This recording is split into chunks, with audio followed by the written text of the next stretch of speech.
Hey everyone, I'm Nora Bennett, 35, and this is the story of how my sister's cruel jab at her daughter's quinceañera. Thanks for the check, Nora, but don't expect a seat at the head table.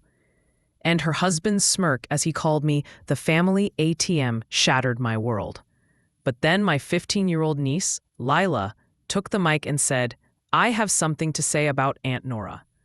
What happened next turned my deepest hurt into a moment of unshakable empowerment. Before I share how Lila's courage exposed a web of family exploitation and set us on a path to healing, drop a comment with where you're watching from, hit that like button, and subscribe if you've ever had to stand up to family who took you for granted. Trust me, this story of breaking free and rebuilding will light a fire in your soul. The Bennett name carried weight in Seattle. My dad, Henry Bennett, started as a bookkeeper and built Cascade Accounting into a respected firm, balancing books for half the city's small businesses.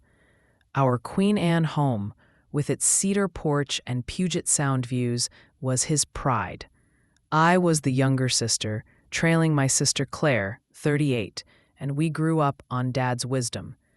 Money's a tool, not your worth. Family's your foundation. He promised Claire and me an equal share of his estate, saying over Sunday pot roasts, "You're both my legacy, not the ledger's." I trusted him completely. He was the dad who never missed my debate tournaments or Leela's dance recitals, even after my partner, Ryan, died in a hiking accident 9 years ago, leaving me to navigate life solo. That loss broke me. Claire was already married to Derek, a landscaper with big dreams but shaky finances, and they had Leela, their bright, artistic daughter. I threw myself into work, landing a software engineering job at a tech giant in Redmond after graduating from the University of Washington. My salary felt like a lifeline after years of student loans and part-time gigs. Claire and Derek, though, struggled in the Ballard rental, their lifestyle outpacing Derek's income. When Leela was diagnosed with ADHD at 6, her focus issues made school tough, but her creativity sparkled. She could sketch a sunset that stopped you cold.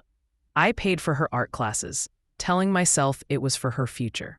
Claire's calls for help started small. $500 for a car repair, $1,000 for Leela's braces. I sent the money, happy to help family, expecting gratitude. It rarely came. Our parents' divorce when I was 17 split our world. Dad's late nights at the office hid an affair with a client. Mom, a school librarian, took on extra hours to keep our home. Claire, 20, moved out, furious, while I worked at a coffee shop to help with bills. Mom downsized to a Fremont apartment, and I juggled college applications with shifts steaming lattes. Claire met Derek at a bar, marrying him 6 months later in a backyard ceremony I helped fund. After college, my tech job meant financial stability, but Claire's requests grew. $2,000 for a flooded basement, $3,500 for Derek's truck, $10,000 for their house down payment. Each time I sent the money, thinking of Leela, who called me Auntie Nora and drew me pictures. But Claire's thanks were fleeting, often followed by another emergency. By 35, I'd given over $100,000 to Claire's family. Car repairs, medical bills, Leela's $15,000 a year art academy tuition. My savings dwindled, my dream of owning a Capitol Hill condo deferred. Claire and Derek's house gleamed with upgrades, new deck, granite counters, while I lived in a rented studio. At family gatherings, Claire made jabs. Nora's too busy coding to have a life. Derek laughed off my contributions. Tech money's easy money. Mom, now in Portland, urged me to keep the peace when I mentioned the strain. Their family, Nora. Leela needs you.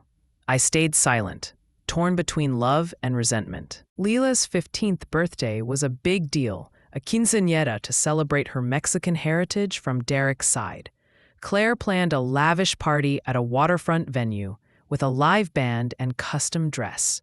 I'd paid $7,500 for the deposit and $5,000 for Leela's tuition that month, wiring the money after Claire's tearful call. The school's threatening to drop her, Nora. Please. I flew to Seattle, bringing a handcrafted sketchbook for Leela, who loved astronomy and art. The venue sparkled. String lights, floral arches, a cake like a galaxy. Claire's new SUV parked out front, a purchase I hadn't been told about, but likely enabled. Guests, family, neighbors, Derek's clients filled the room. I stood awkwardly, feeling out of place in my thrift store dress. Mom hugged me, whispering, "You look stressed, honey." Claire's mother-in-law, Rosa, greeted me coolly. "Nice to see the bank made it." Laughter followed. At the gift table, Leela opened my sketchbook, beaming. "Auntie Nora, this is perfect." Claire cut in, loud. "Yeah, Nora's checks are always perfect. Too bad they don't buy a personality." Derek snorted. "Family ATM strikes again." The crowd chuckled, and Mom murmured, "Let it go, Nora." But I couldn't. Years of sacrifices flashed. 100,000 plus in loans, missed vacations, delayed dreams. My hands shook as I set down my drink. Claire handed me a slice of cake, smirking. "Thanks for the check, Nora, but don't expect a seat at the head table."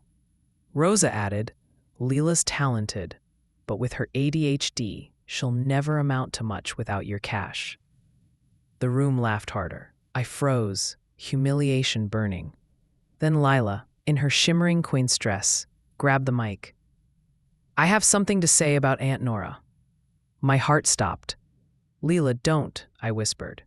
But my friend Elena, a teacher who'd shown up uninvited, touched my arm. "Trust her." Leela stood tall, her voice clear. "I'm Leela Martinez, and Aunt Nora's not just a checkbook. She's the reason I'm at Art Academy, the reason I have a future. But some of you," she glared at Claire and Derek, "think her money's yours to take." She pulled out her phone, hitting play on Instagram Live. Derek's voice echoed. "Sign this, Henry, just business stuff. You're loopy from meds, but it's fine." Dad slurring. "Wait till I'm clearer." Derek. "No time, sign now." Leela stopped the clip. "That's Uncle Derek, tricking Grandpa into changing his will last year, cutting Aunt Nora out of her share." The room gasped. Claire shrieked. "Turn that off." Lila continued. "I have ADHD, but I hear everything." I recorded Derek telling Mom, "Nora's out, the estate's ours." Grandpa wanted Nora to have half, $1.8 million. A man stepped forward. Victor Cruz, Dad's old lawyer. "I've worked with Lila for months," he said. "That will Derek filed? Forged.